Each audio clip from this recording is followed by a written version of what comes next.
અમરેલીના લીલિયાના કણકોટ ગામે ખુલ્લા કૂવામાં 2.5 થી 3 વર્ષનું સિંહ પડી જતા મોતને ભેટ્યો છે, જેને લઈ વન વિભાગે રેસ્ક્યુ કર્યું હતું।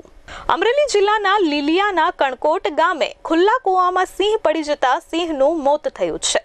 2 થી 2.5 વર્ષના સિંહનું કૂવામાં પડી જતા મોત થયું હોવાનું સામે આવ્યું હતું। કણકોટ ગામે ખુલ્લા કૂવામાં સિંહના મોતને લઈ સિંહ પ્રેમીઓમાં રોષ જોવા મળ્યો હતો। આ ઘટનાને પગલે વન વિભાગની ટીમ તાત્કાલિક ઘટના સ્થળે પહોંચી હતી અને સિંહના મૃતદેહને કૂવામાંથી બહાર કાઢવા રેસ્ક્યુ કર્યું હતું।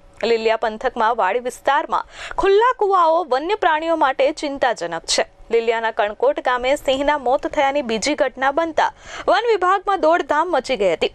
સિંહના મૃતદેહને કૂવામાંથી બહાર કાઢી પીએમ માટે ક્રાંકરચ એનિમલ કેર સેન્ટર ખાતે ખસેડાયો છે। આ અગાઉ પણ આ વિસ્તારમાં માદા સિંહણનું ઇલેક્ટ્રિક શોકથી મોત થયું હતું।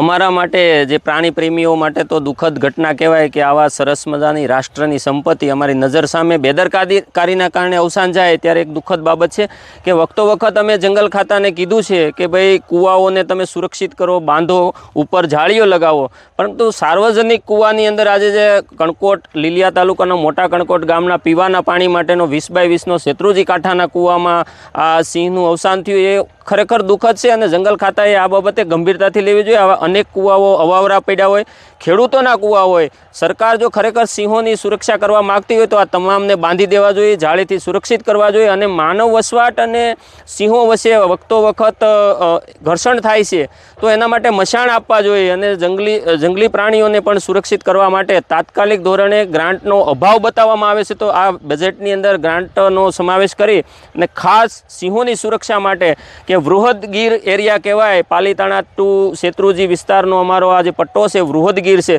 તો ખરેખર ગીરના સ્વરૂપમાં જો સ્વીકારવામાં આવતું હોય સરકાર તરફથી તો સુરક્ષાના નામે અહીંયા સિંહોની સુરક્ષાના નામે ઘણું બધું ઘટતું છે એ સત્વરે પૂરતું કરવું જોઈએ ને આવા સિંહ બાળના અવસાન બદલ અમને ખરેખર દુઃખ છે અને વખતો વખત લોકોની અને સાર્વજનિક ક્ષેત્રના માણસોની રજૂઆતને ધ્યાને લઈ અને આવા બનાવો ફરી ન બને એ માટે સરકારે આને માટે આગળ વધવું જોઈએ અને કૂવાઓને સુરક્ષિત કરવા જોઈએ। Dharmesh Mehta, S24 news, Amreli.